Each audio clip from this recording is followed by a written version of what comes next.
Hello friends, வணக்கம். இது உங்கள் MSK village area tech channel. நம்ம கஸ்டமர் வீட்டில் ஓஜி ஏசி இப்போ பார்த்திங்கன்னா சர்வீஸ்க்கு வந்திருக்கோம். என்னென்னு கம்ப்ளைண்ட்னா ஏசி ஓட மாட்டேங்குது அப்படிங்காங்க. என்னென்னு பார்த்தீங்கன்னா இப்போ ஸ்டெபிலைசர்லேருந்து அவுட்புட் கொடுக்கு. ஆனால் செக் பண்ணி பார்த்தீங்கன்னா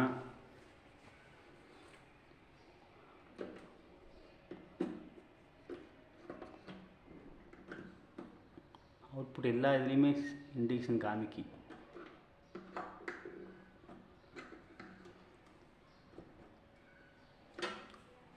அதே மாதிரி இதுலேயும் பாருங்கள், 3 இதுலேயுமே இண்டிகேட்டர் எரியுது. அப்படி எரியக்கூடாது, தெரியுதா? ஃபேஸில் வச்சாலும் எரியுது, நியூட்ரல் வச்சாலும் எரியுது, எர்த்தில் வச்சாலும் எரியுது. இப்படி எரியக்கூடாது. ஸ்டெபிலைசர் தான் ஃபால்ட்டாக இருக்கும். ஸ்டெபிலைசர் நம்ம செக் பண்ணிக்கிறோம். இப்போ மீட்டர் வச்சு செக் பண்ணணும்.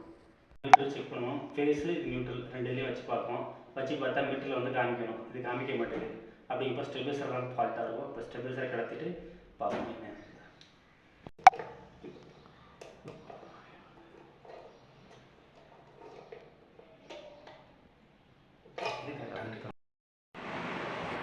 இப்போ பார்த்தீங்கன்னா ஸ்டெபிலைசர் போயிடுச்சு. இப்போ காத்திட்டு த்ரூவாக கொடுத்துருக்கோம். த்ரூவாக கொடுத்து ஓட்டி செக் பண்ணிகிட்ருக்கோம். ஸ்டெபிலைசர் இல்லாமல் ஓட்டலாம், ஆனால் ரொம்ப நாள் ஓடக்கூடாது. செக் பண்ணி பார்த்துட்டு கண்டிப்பாக புது ஸ்டெபிலைசராக இல்லை இதை ரெடி பண்ணியாவது போட சொல்லியிருக்கேன் கஸ்டமர்கிட்ட. ஓகேன்ட்டாங்க. இப்போ ஏசி ஓட விட்டாச்சு. என்றைக்குமே முதல் ஏசி ஓடலாம் ஸ்டெபிலைசரை பார்த்துக்கணும், அவுட்புட் ஒழுங்காக வருதான்ட்டு. சில சமயம் அவுட்புட் ஒழுங்காக வரலைன்னா இந்த மாதிரி ஏசி ஓடாது கம்ப்ளைண்ட் வரும். செக் பண்ணிட்டு அதுக்கப்புறம் போர்டில் கை வைங்க ஏசியில். Thank you friends.